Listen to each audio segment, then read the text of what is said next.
Hello everyone, you're welcome to my channel. This is Reading Series with Omoshaliwa. On today's episode, we'll be moving ahead with our book. We started a new book, and that is The Power of Self-Discipline, No Excuses by Brian Tracy.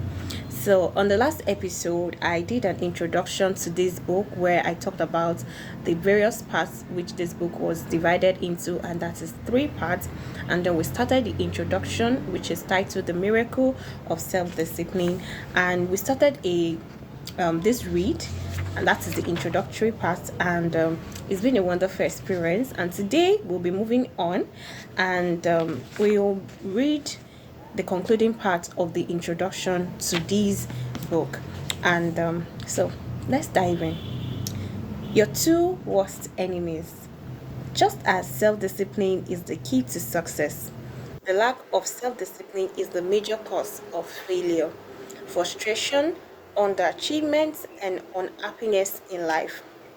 It causes us to make excuses and sell ourselves short. Perhaps the two biggest enemies of success, happiness, and personal fulfillment are the first, the part of this resistance, and second, the expediency factor. The part of least resistance is what causes people to take the easy way in every situation. They seek shortcuts to everything. They arrive at work at the last minute and leave at the first opportunity. They look for get rich quick schemes and easy money. Over time, they develop the habit of always seeking an easier, faster way to get the things they want rather than doing what is hard but necessary to achieve real success. The expediency factor, which is an extension of the law of least resistance, is even worse when leading people to failure and underachievement. This principle says people invariably seek the fastest and easiest way to get the things they want right now with little or no concern for the long term consequences of their behaviors.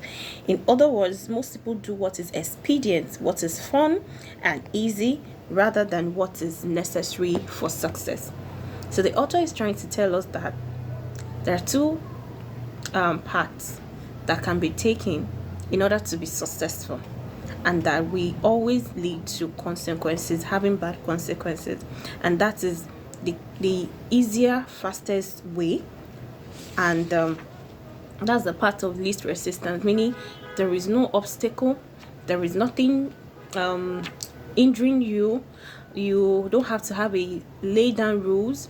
You don't need to have a set of structure to go about you achieving that particular desire. It's the easy way out, and that is the part of least resistance.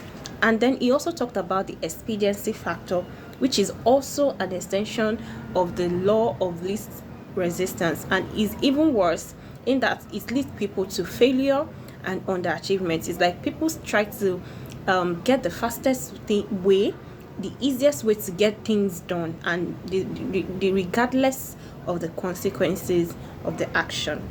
Now, every day and every minute of the day, there is a battle going on inside of you between doing what is right, hard, and necessary, like the angel on one shoulder, or doing what is fun, easy, and of little or no value, like the devil on your other shoulder. Every minute of every day, you must fight and win this battle with the expediency factor and resist the pull of the path of least resistance if you truly desire to become everything you're capable of becoming. Now, take control of yourself. Another definition of self discipline is self mastery.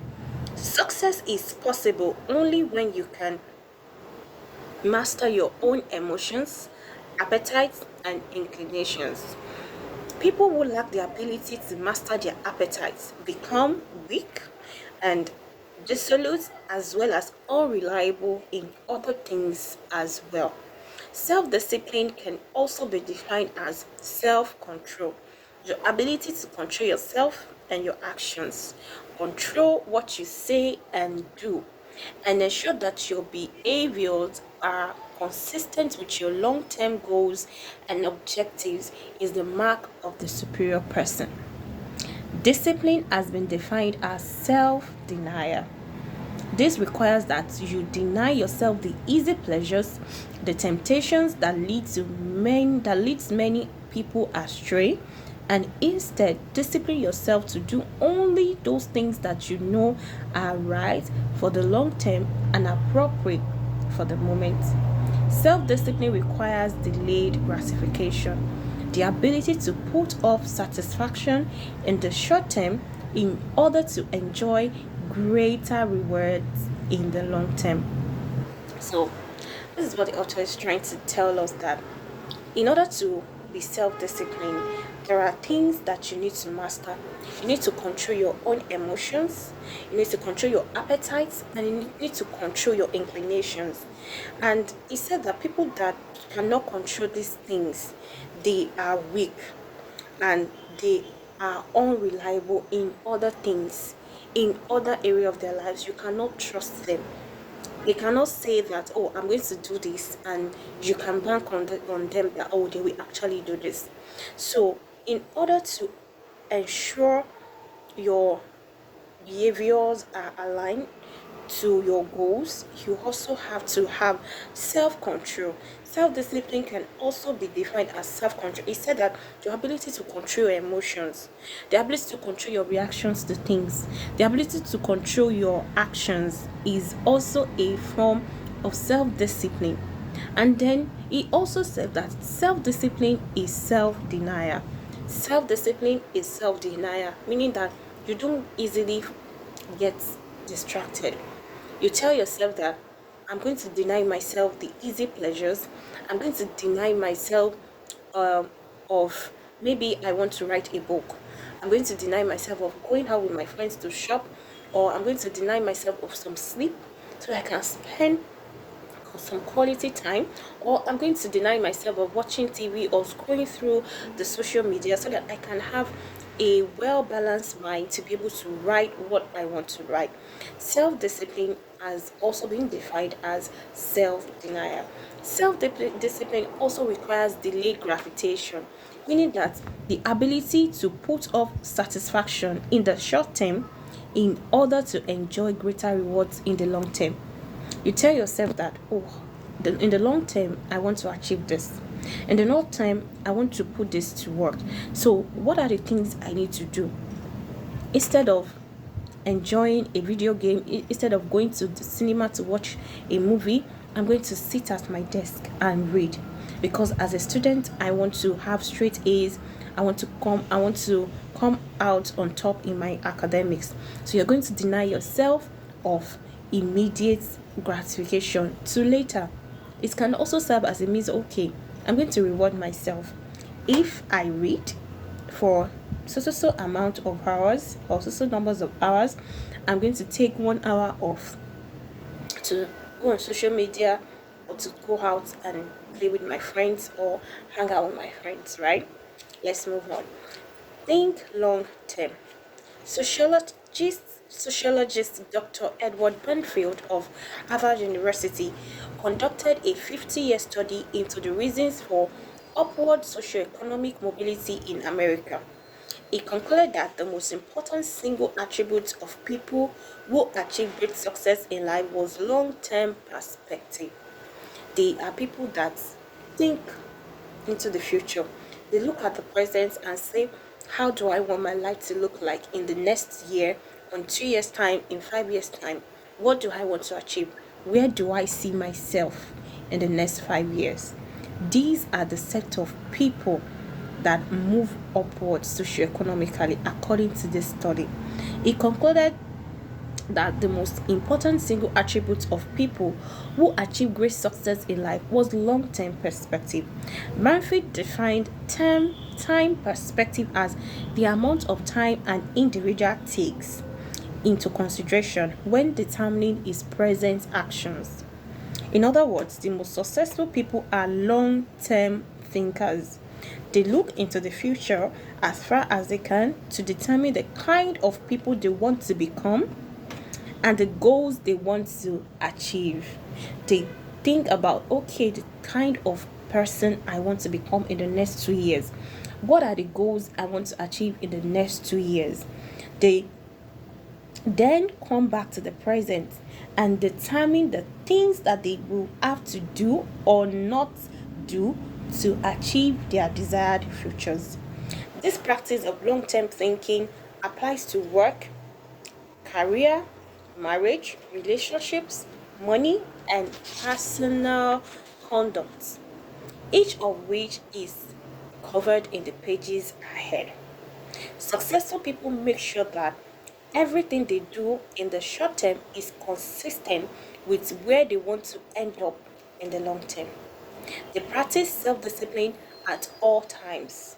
Perhaps the most important word in long term thinking is sacrifice. Just we read earlier about self discipline being delayed gratification. When you delay gratification, you're also making sacrifices, right? You're sacrificing towards the goals you want to achieve. You're sacrificing towards the dreams, your aspiration, the kind of life you want to build for yourself is also a form of self discipline. So there is no self discipline without sacrifice. You're sacrificing something to get something. So successful people make sure that everything they do in the short term is consistent with where they want to end up in the long term. They practice self discipline at all times, and perhaps the most important word in long term thinking is sacrifice. Superior people have the ability to, throughout their lives, make sacrifices in the short term, both large and small, so as to assure greater results and rewards in the long term. You see this willingness to sacrifice in people who spend many hours and even years preparing, studying, and upgrading their skills to make themselves more valuable so that they can have a better life in the future, rather than spending most of their time socializing and having fun in the present. They are not taking the easy way route. They are not taking the path of least resistance. They are sacrificing and making sure that they give themselves to improving their skills. It shows in athletes that's preparing for sports events. They spend hours, months, days, years getting ready for maybe an activity that will just last for an hour, right? They do that. They go through all this. So, Longfellow once wrote, "Those heights by great men won and kept were not achieved by sudden flight, but they, while their companions slept, were toiling upward in the night." Wow. So, we're going to put a stop to today's read. So I hope that we'll be able to pick one or two things from today's read. Number one, self-discipline is self-denial. Self-discipline is self-mastery. Self-discipline is delayed gratification. So what is that particular thing that you want to achieve? What are the sacrifices that you need to make? You can make a list of your goals, your dreams. This is a new month, the new month of April. What are the things you want to achieve in this month? What are the things you need to put in place? What are the structures you need to build to facilitating you achieving that your goal? Put your pen to paper and begin to list it, and list as well the things you need to forego, the sacrifices you need to make so that your dream can come to reality. So until I come your way on another episode, on another wonderful video of reading series with Omoshaliwa, take care of yourself, stay hydrated, eat your fruits and vegetables, don't allow stress, and let's journey together on this self-discipline journey. Until I come your way on another episode of reading series with Omoshaliwa, have a wonderful time. Bye.